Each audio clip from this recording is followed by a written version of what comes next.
जवळजवळ 7.5 लाख रुपये त्यांना मोफत जे मिळतं घर बांधायला ते त्यांना मिळत नाही। तसंच गुंटेवाडी भागातील नागरिकांचं या महापालिका क्षेत्रामध्ये 35,000 घरं आहेत आणि यांना सुद्धा जागा त्यांच्या नावावर नसल्यामुळे 7/12 पत्रके नसल्यामुळे त्यांना सुद्धा शासनाच्या योजनांचा लाभ मिळत नाही आणि त्यामुळे या लोकांचं राहणीमान उंचावत नाही।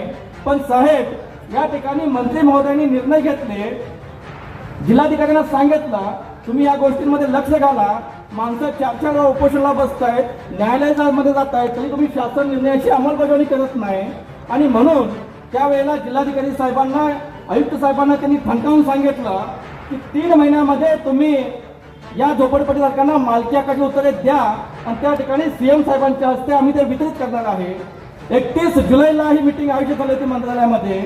त्यानंतर 3 महिन्यात या महापालिका क्षेत्रातील 83 ठिकाणच्या झोपडपट्टीधारकांना मालकी हक्काची उत्तरे मिळायला पाहिजे होते, पण ह्या ठिकाणी व्यवस्था अशी आहे की सामान्य लोकांना गोरगरिबांना हे मालकी हक्काची उत्तरे मिळू नयेत म्हणून अतिशय कट कारस्थानाने केलेलं आहे।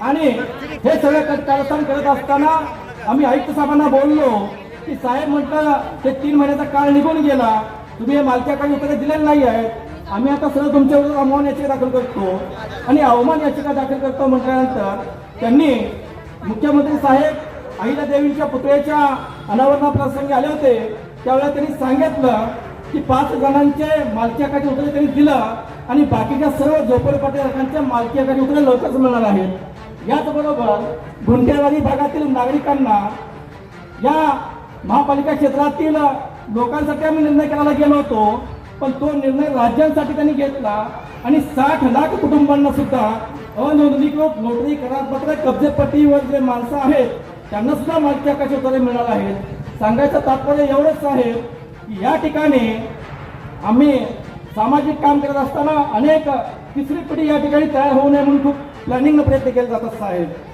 पण हा प्रयत्न या ठिकाणी शिवसेना या पक्षानं हाणून पाडला आणि आमच्यासारख्या सामान्य कार्यकर्त्यांना गोरगरीब कार्यकर्त्यांना या ठिकाणी शिवसेना या पक्षानं संधी दिली आणि या संधीचं सोनं आम्ही साहेब असं करणार आहे की येणाऱ्या काळामध्ये 16 तारखेला आम्ही 3 उमेदवार या ठिकाणी आहोत। मी सुजित राजाराम काटे, सुप्रियाताई निकन साळुंके, मायाताई आनंद लयगरे हे तिघही धनुष्यबाण या चिन्हासमोरील बटन दाबून ही लोक आपल्याला भरघोस मताने विजय करणार साहेब। एवढी कामं या लोकांसाठी आम्ही केलेलं आहे।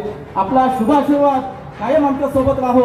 येणारा काळ कितीही कठीण असो साहेब, हे लोक किती दारू वाटू देत, किती म्हटलं वाटू देत, किती पैसा वाटू देत, पण आम्ही कामाच्या जोरावर साहेब आम्ही लोकांना सांगितलेलं आहे फक्त दारू पिऊ नका, बाकी सगळं यांच्याकडून घ्या।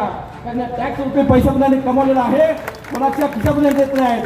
त्यामुळे येणाऱ्या काळामध्ये शिवसेना या चिन्हासमोरील आपण बटन दाबून आम्हा सामान्य कार्यकर्त्यांना या ठिकाणी काम करण्याची संधी उपलब्ध करून द्यावीत। आदरणीय मंत्री महोदयांना, देसाई साहेबांना पुढे जायची गडबड असल्यामुळे या ठिकाणी मी थांबतो, आपला शुभाशीर्वाद घेतो, एवढंच या ठिकाणी बोलतो आणि धन्यवाद।